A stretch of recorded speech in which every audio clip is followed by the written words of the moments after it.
What's up, y'all? It's your girl Sakina, and I'm back with another review. This is my review for Belle Collective. This is season 2, episode 3.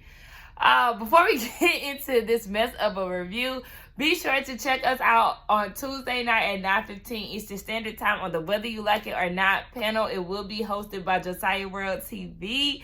So be sure to set your reminders because the foolery continues with these shows. We cover Belle Collective and the Real Housewives of Atlanta. So be sure to set your reminders once it does hit the community tab. So let's go ahead and get into this review. If y'all seen my Ready to Love review, y'all know that the energy is a bit low today because I've been exhausted this whole week. And I went to the gym yesterday and my body is sore as hell. So yes, if the words are stumbling, slurring, and all of that a little bit extra today, just know it's because I'm barely here. Even laughing hurts my abs, but I'm trying to get this body right. Anyway, the episode picks up where it left off last week, y'all. It is a mess. Marie and Tisha still yelling in the bathroom. Remember, Tisha came out to come get Latrice so Latrice can talk to her and apologize. Latrice was reluctant. And Latrice should have went with her first mind of not speaking to Marie because when she went in that bathroom, of course, the moment she said she ain't have nothing to do with it, Marie got the spasms. She don't want to hear the bullshit. In Marie's confessional, she feeling like Tisha is backpedaling and she's just as guilty or Latrice is just as guilty as the person that was involved with it. Listen. I don't see how she thought that Tisha was backpedaling. That threw me off. But it's like, Tisha, you shouldn't have had Latrice come in that bathroom because the energy is already high, okay? The girl is not trying to hear anything that Latrice has to say. The moment Latrice came into the building, she got to drinking hella water because she was parched and she was taken aback by her presence. And I'm just like, why are you this bothered by somebody entering the room? And she was saying that it affect her business, her partnership, families, and all of this stuff. And Latrice is like, I ain't had nothing to do with that. But she was like, you know what? I ain't about to be begging no grown-ass bitch. And I was like, listen, I feel you, Latrice, honey. We see each other because the way that Marie is handling this is just too much. And it's just totally uncalled for. So Latrice is like, all right, bye. She ain't really got it to do. And then Marie and Tisha, they in the hallway now. And Tisha's like, but why did you do this to me? Like, you ain't even trying to hear her out. But I'm like, girl, you don't. Your thing is that you're expecting Marie to handle you the way that you would handle her. She does not care that this is your brunch. She does not care that there's other people around. She don't care about that. All she worried about is her and her feelings in the moment. So if she want to spaz, that's exactly what she gonna do. She don't care where she is or who is gonna hurt in the end. So Tisha's like, what can we do to just like squash this whole thing? And Marie was like, until Latrice can admit her part in it, then we cannot move forward. And she was like, all right, well, you know, bye. I'll see you later. And Tisha goes into the bathroom. And on Marie's way out, Essie is like, girl, I told you before you left not to come in here acting a fool, tearing up these people's place. You done tore up and down. And so you know your friend, child, she is not here for it. She don't know how to have self-control. If she feeling away, damn it, she gonna let the people know. So Tisha is in the bathroom. She is crying on the shoulder of a producer, and she was like, you know, Marie didn't even try to hear Tisha. Didn't hear Latrice out, and she doing all of this in front of people, like bougie ass Akeisha. And then we see Akeisha on the phone talk about she know the owner of the establishment and all of that. And, you know, she was taking digs at Tisha, and Tisha peeped all of that shit. Like, you know, I don't eat on dirty plates, and this isn't empowerment. Granted, it isn't empowerment, but sis, you can't tell me that you didn't know what you were signing up for when you decided to be a part of the Belle Collective cast. Because if you didn't watch episode 1, season 1, that told you enough about how the season was gonna go. If you didn't watch the whole season and you ain't do your research, then baby, that's your fault. But I ain't buying into it. I know that you know exactly what you got yourself into when you decided to be a part of this cast. So all that fake bougie shit, baby, you can miss us with that. And then Scotty told us, because y'all know, shout out to Scotty by Nature TV, you know, he is from Mississippi. He is from the Jackson area. And he said, baby, the people do not know you. Baby, Twitter was saying the same thing. Miss Ma'am, they don't know you down in Jackson as you making it out to be. So it's giving you trying to put yourself on this pedestal. that people is obviously gonna kick you off of because the streets don't know you, boo. I do not like Aikisha. It is official for sure, for sure. I could say it. Her and her little cheap side ponytail can really leave. I didn't hear the full conversation before I filmed that first bit. All I heard was her saying that she knows the owner of the establishment and she doesn't want them thinking that she's associated or involved with, that whole debacle. But then she's like, I have shit to do. This isn't women's empowerment. I'm trying to figure out the meeting that I have with the mayor and trying to figure out how I can get to know the governor.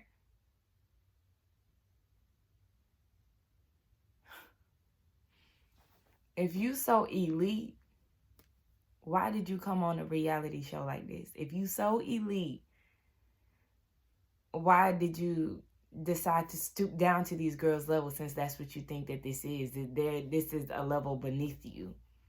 What was your point of being here? Anyway, Tisha comes back out from the bathroom and she, asks where Aikisha was. They said she left. She admits to the girls that she doesn't feel her energy. It just wasn't that between Maria and Aikisha. She just had enough. She said she need to update her VIP list. Child, she just ain't got these girls to do. So they raise a glass. Meanwhile, while she's going on this rant, so Gucci is looking real concerned.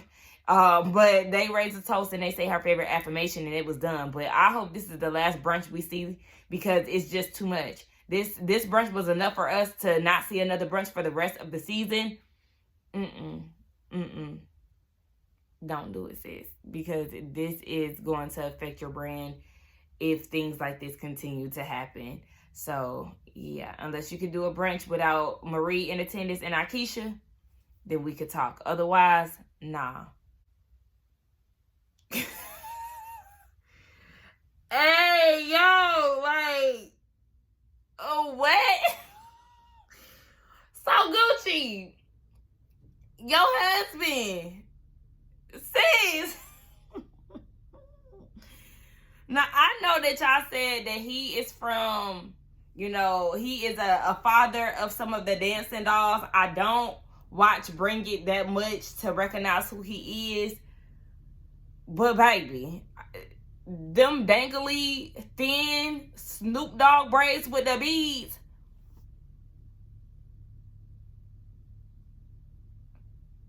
Latrice and Cliff invited them over to their property, right? Now, they have some acreage, honey, okay?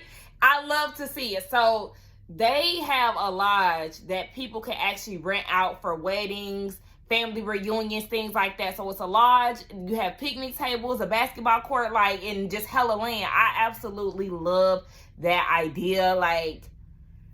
Girl, get to the shmoney, okay? So they was like, we gonna go not bike riding, but ATV riding around the property to show them around. The girls hang around a lot, so they wanted to incorporate the husbands. Remember, Latrice said last week, or whatever episode that was, that the husbands know each other. They knew each other since before she was born. So they getting reacquainted or whatever and getting to hang around. But baby, when So Gucci husband JJ was in that confessional talk about what he say, hold on, because it had really taken me aback. I just couldn't. I couldn't. Laying that cliff head out there, all that nature, it's just so beautiful. And I'm like, God, I'm in country boy heaven. The way he was looking, I'm in country boy heaven. Meanwhile, his little braids dangling. Ooh, I just want to know the backstory. How did y'all meet? How did this come about? Because, hey, they say opposites attract, y'all, so let me just mind my business.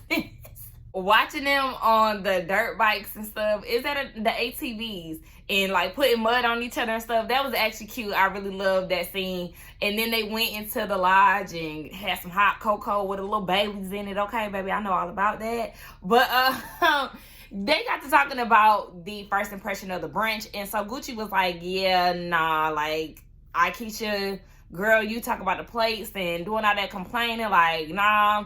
And then her husband, JJ, he was real involved, honey. He was very invested. He started talking as if he was there. And I'm looking like, I don't remember seeing you there. I know your wife might have filled you in when you got home, but I'm gonna need you to take a back seat, boo, because this is her scene, not yours.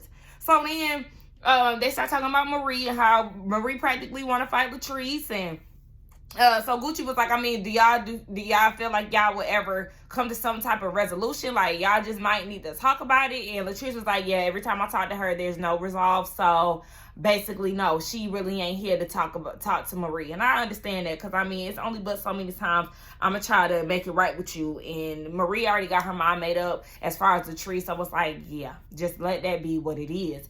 So then, so Gucci was saying, you know, basically how they come from a blended family, and a part of healing is putting everything out on the table and, you know, just going from there. So she was trying to give her some advice as far as moving forward with Marie. But like I said, it just pretty much is what it is. I'll be very surprised if they actually do make amends. But that leads into, so Gucci saying that leads into her husband asking Latrice if she wanted children.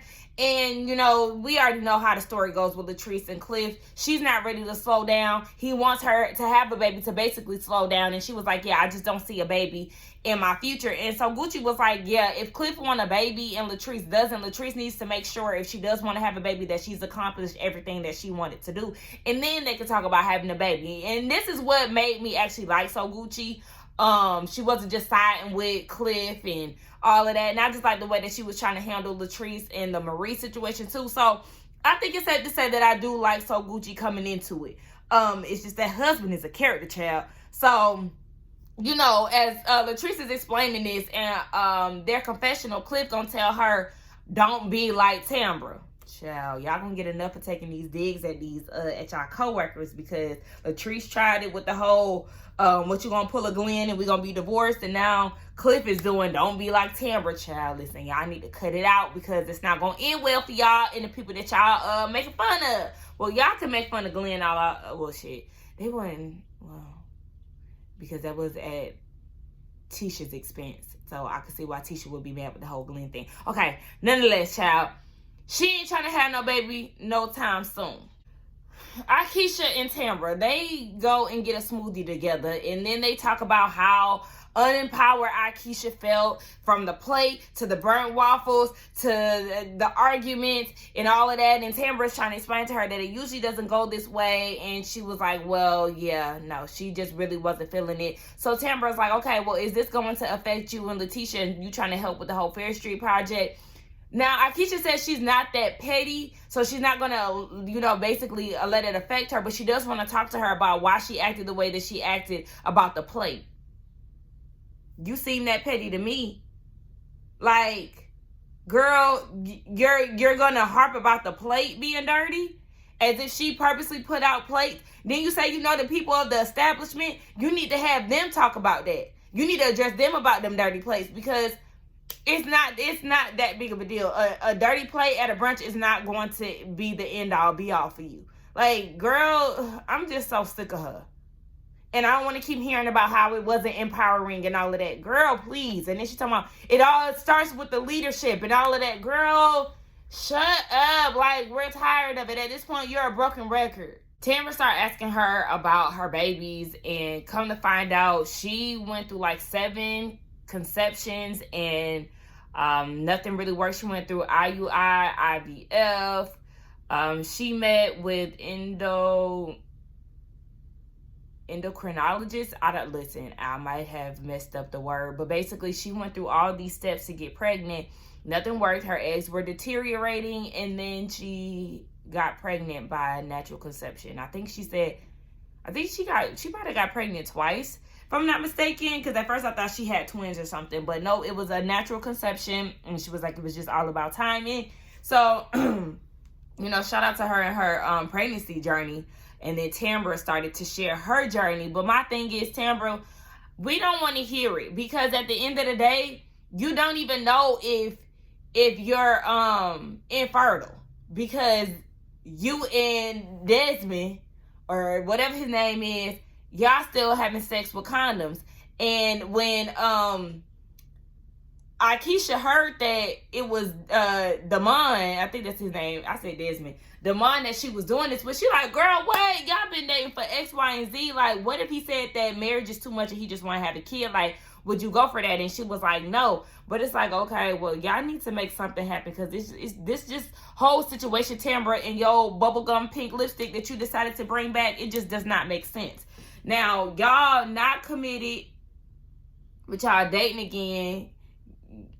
Is marriage in the cards? Y'all planning on having kids, but then y'all also having sex with condoms. Like, try at the end of the day.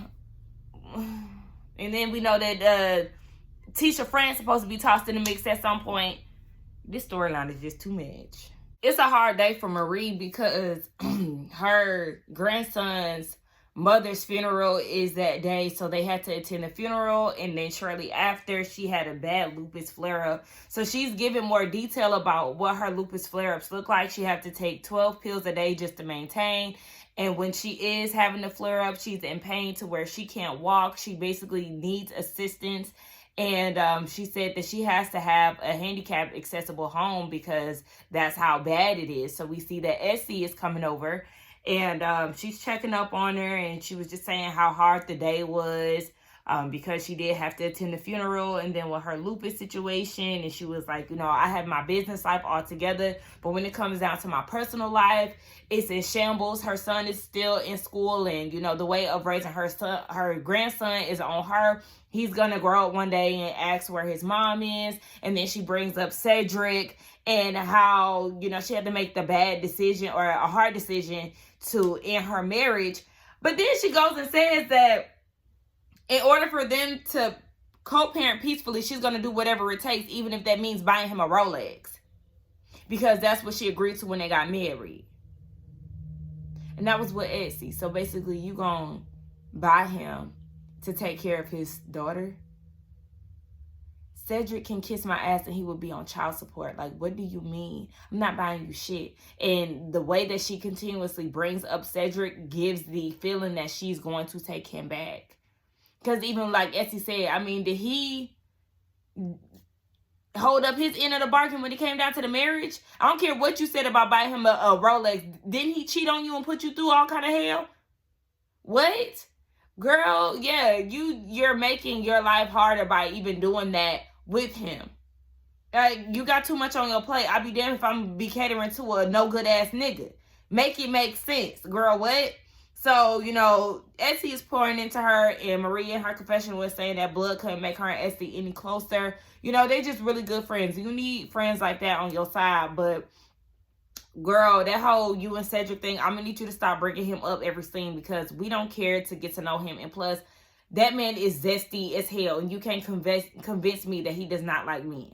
Latrice stopped over to her mama's house to have a conversation with her, and the conversation pretty much was based around her not wanting to have a child, and her mama kept it all the way real with her, baby. Cliff is just like your daddy. You married your daddy, because the moment that you have a child, he's going to tell you that a mother's place is in the house with her baby. He's tying you down on purpose. Like, mama see right through Cliff in his ways, because she didn't live that life with Latrice's dad. And Latrice is like, well, I don't doubt that my dad didn't love me. You know, he just had different things in the way that kind of interfered with that. Her dad was an addict. He left them when she was 3. And remember last year, she did share her story about her 2 brothers passing away, one being in jail, and how every brother had to step up to the plate. And then, you know, things just started to happen. So she's traumatized when it comes down to relationships with men. She doesn't want to have a baby because she feels like at any given moment, Cliff could just up and leave her. And I don't want her to get to the point where she feels like he might up and leave. So just to kind of keep him there, let me have his baby. And it doesn't seem like she's going to get to that point, because she's very adamant about not having children. Because she doesn't, one, her career is just not allowing her to do it right now. And then, you know, she just doesn't see it in her future. So it's like, she also doesn't want to raise her kid and they possibly live the same life that she lived, by, you know, having a man in their life and then the man disappearing and things like that. So she just has a lot of trauma that she needs to heal from, with her dating an older man who is trying to force her to have children, who really isn't too fond of her being busy within her career. that is going to be very challenging. But I do appreciate everybody that does speak to her. I do appreciate that everyone that speaks to her gives her the same advice as far as doing what makes her happy, not having a child for him and things like that. Because even Aikisha said that, like, you know, she was very worried with her marriage, because what if she wasn't able to have kids for her husband? It's just like, bruh, like, that for you word is very weird. But for you phrase, as far as having a kid, is very weird. Like, you keep saying you're gonna have a child for your husband, but that baby is gonna be attached to your titty, your hip. A lot of the responsibility is gonna fall on you. So stop saying for him. So yeah, I just like that people are being very honest. Like, girl, do you accomplish everything that you sought out to do? Live your life. Don't live it for him. I don't give a damn what he talking about, because at the end of the day, he already done had his kid experiences, so he can calm down. That's just a way for him to lock her in the house and keep her away from her dreams, essentially. Ain't nobody got time for that bullshit. And I was here for her mama. Shout out to the people with the gold teeth. I love when people have gold teeth. My stepdad got gold teeth. He be putting them in from time to time. Her mama got gold teeth. Like, it's a real country thing, but I really like seeing people with golds in their mouth. Aikisha and Letitia, they meet up. And Aikisha is so hung up on why Tisha was treating her bad when she was the one with the dirty plate. Girl, you were not treated any old kind of way. And just like Tisha said, when you came in there, your energy was very negative and it was very off. And she was like, from who? The Palahatchie posse, talking about her Tisha friends. Because they was ready to gang up on me. Girl, they was not ready to gang up on you. Your energy was very nasty. You were so nasty and you were so rude. You came in, yes, with the expectation that you were going to a brunch with Jackson's Who's Who's. And the moment that you realized that this wasn't, and that this was actually Tisha's brunch for Tisha's friends and the woman that she wanted to empower, you automatically caught an attitude. Because what's the problem with Tisha inviting her friends to brunch? Like, what? I don't understand why she's having an issue with that. That doesn't make sense to me. So it's just like, girl, yeah, you were complaining about the plate, complaining about the food. You made outward comments about it, complaining about the glittery tablecloth. Like, girl, you were a ball of negative energy, and I don't know why you seem to think that you're not to be held accountable for your actions. But yeah, sis, you was definitely doing the damn most. They just going back and forth, back and forth. Tisha felt like her energy was bad. Aikisha, man, because her plate was dirty. She had burnt bacon and burnt waffles. I mean, I ain't gonna lie. The food that she did get, it did seem a little dark. So, yeah, but Tisha was like, I mean, I asked around and everybody, you know, was fine. So I'm starting to feel like it was just you. And Aikisha was like, I mean, but did y'all intentionally, like, you know, make my plate dirty? And why did you approach me about the plate dirty like that? Or why did you come at me when I told you that my plate was dirty? And Tisha was like, I mean, when you came in, your energy was bad. If it was anybody else, I would have been like, okay. But the way that you came in, it kind of basically had her on defense. And she was kind of like, okay, girl, like, did you intentionally sprinkle some dirt on there just to try to throw dirt on my brunch, bitch? So, yeah, they just going at it. And they can agree to disagree. Tisha is like, you know what? At this point, we just got one common goal. That's Fred Street. Baby, basically already done took my idea. So we just need to go ahead and move forward with it. You know, you can come in with your family legacy. And she's just hoping that Aikisha's personality can actually reel people in. But I'm with Marie when Marie said that Tisha needs to be very cautious when working with Aikisha, because I just don't see them getting along. She was like, Tisha already said that she didn't know if Aikisha was for women's empowerment or just wanted to be empowered.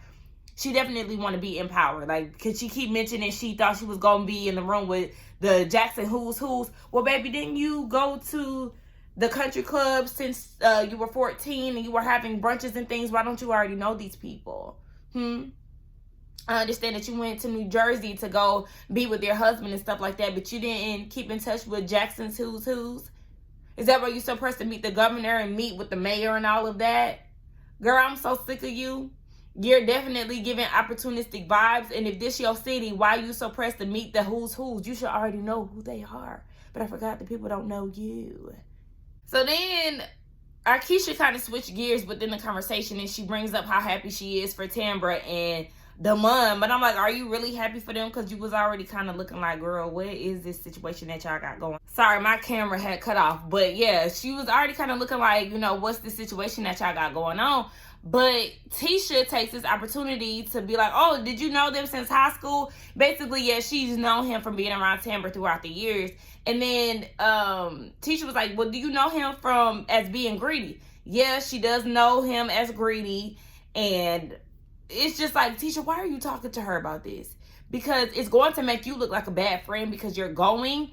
And Akeisha already peeped, like, okay, so is this friend a lady friend or a male friend? It's a lady friend. Okay, she's already picking up what you putting down. And it's like, if you are friends with Tamra, why not go to her directly instead of trying to get information from somebody else, especially a person that you are basically at odds with? You already know that Akeisha is going to go to Tamra, and then Tamra's going to be upset with you for not coming to her as a friend and telling her what you know, especially after you tried to grill her at the table at Latree's house. But they agree to get back into the whole Fair Street thing and trying to get it up and running. Akeisha said in her confessional she's willing to work with anybody that's willing to work with her. She's not that petty. They both agreed that the dinner went well, so they're willing to move forward. But like I said, Akeisha has showed us enough of her personality, so I'm not really too hopeful about her and Tisha really moving forward with this Fair Street thing in peace and harmony. I feel like it's going to be more chaos and confusion before anything else. But that was the end of the episode. Y'all let me know what y'all thought about the review along with the episode. I think that it was a pretty good episode. I feel like I'm saying that word a little too much, so let's go ahead and wrap this up. Again, make sure to check us out Tuesday night at 9:15 Eastern Standard Time for the Whether You Like It or Not panel. We will be discussing this episode of Belle Collective as well as tonight's episode of The Real Housewives of Atlanta. So let's go ahead and get down in the comments. Do not forget to like, comment, and subscribe to my channel. And I will see y'all in the next one. Bye.